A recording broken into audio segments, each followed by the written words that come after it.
We've got our picks for the final few games of the week one slate. We're talking about the games played on Sunday and the one game that's played on Monday.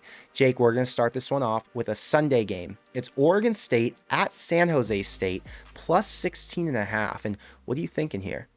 Yeah, just as everyone guessed, the first team we talk about twice on this series is San Jose State. They looked pretty good against USC, though, in week 0. They ran the ball really well in the first half, ran the ball really well the entire game, had 200 yards on the ground. Only were down 7 at halftime, but USC, it was just too much on offense in the second half, and they kind of faded. But I was impressed by how San Jose State looked, and I think that's a good sign for them in the future. Oregon State is now going to be in their first game with new quarterback DJ Uyunglele, who's a Clemson transfer who was a very highly touted recruit. Everyone had very high hopes for him, but just didn't really pan out there, was not a very good quarterback for Dabo Swinney, and now he's over for Jonathan Smith at Oregon State. Oregon State has a very, very strong team returning. They were one of our favorite teams last season. They were our top pick in bowl season, them -3 against Florida, an absolute joke of a line. But they have Damian Martinez, who's the Pac-12 preseason running back of the year. Guy's an absolute beast. Their defense, either the best or second best in the entire Pac-12, and it's a team that can really just do a lot of damage. However, with DJ coming and switching from that spread offense to a more pro style at Oregon State, I think it's going to take a game, a few quarters at least, to kind of work the kinks out. And San Jose State having that extra experience against USC with 6-year quarterback Siobhan Cordero looking pretty good on the offensive side of the ball, things considered. I think they're going to score enough points to be able to cover the 16.5 at home. I actually don't know about the 16.5. It's a lot of points for a team who already got a warm-up game against USC, and they were able to score 28 in that game. Like you said, best defense in the Pac-12 last season. This year, they lost 7 starters on that side of the ball. The good news is their offense returns, like you said, Damian Martinez, one of the best running backs in the Pac-12, a more consistent QB, we can assume, in DJ Uiagalelei, and one of the best O-lines in the entire country. I'm guessing San Jose State starts hot. They're at home. They're probably a little frustrated about how things ended last week against SC. They could put up some points, and Oregon State should win this one, but they're going to have to put up a lot too. So I like the over here. Next game up, we've got LSU, Florida State. LSU's a 2-point favorite, and this is a revenge game for them, so I understand why. Here's the thing. They're in year 2 with higher expectations for Brian Kelly and Jaden Daniels, who returned 4 of his 6 top targets. But the issue is, Florida State has some pretty damn high expectations too. And their defense is arguably the best in the ACC, right up there with Clemson. Last year, they both had extremely surprising seasons. Both, I think, finished with 10 wins, and I'm not sure anyone saw either of those two winning more than 8 games. The receivers at Florida State are freaks, and the O-line has more experience than they ever have now that they've got 3 starting caliber guys who came in from the transfer portal. And my guess is this matchup is extremely good, but because Florida State was more consistent last season and they lost 3 games, but they were all the top 25 teams by 10 points or less, that I should be able to trust a team like that more than an LSU who got beat down by Tennessee, or yeah, it was Tennessee, and they also lost by 14 to Texas A&M. So give me the consistency. I'm going to go with Florida State, and I don't even want the points. Just give me the money line at plus 120.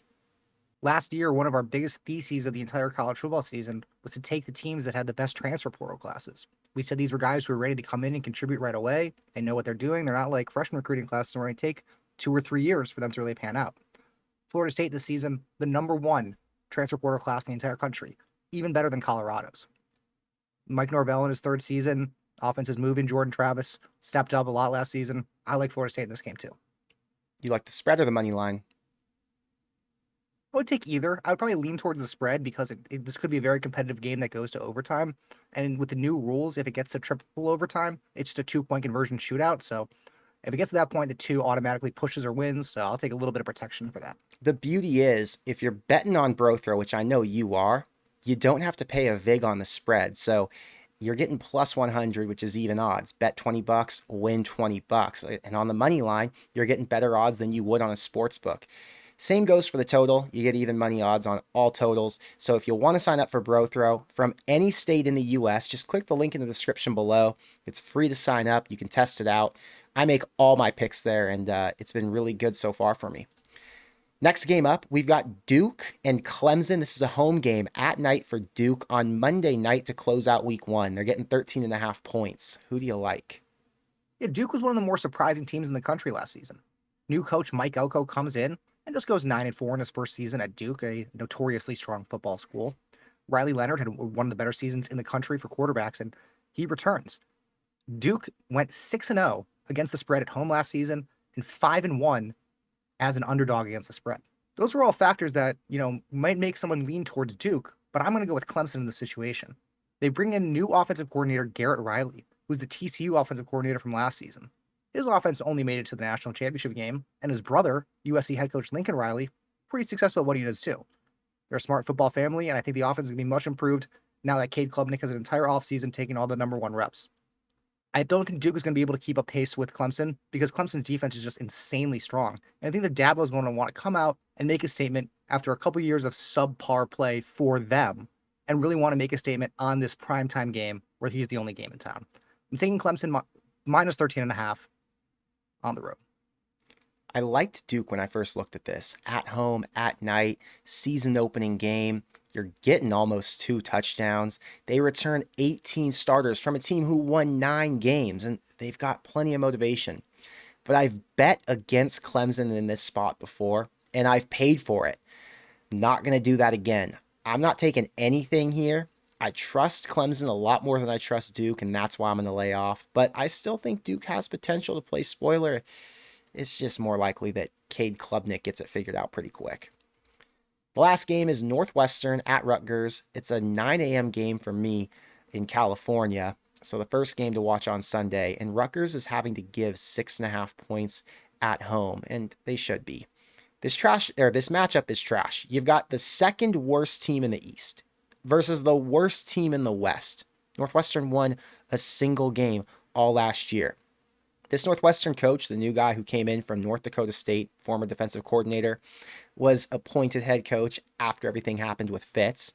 And now he's got to go against Greg Schiano on the road with a brand new QB. It's Ben Bryant, who came from Cincinnati, but still brand new to the Big Ten.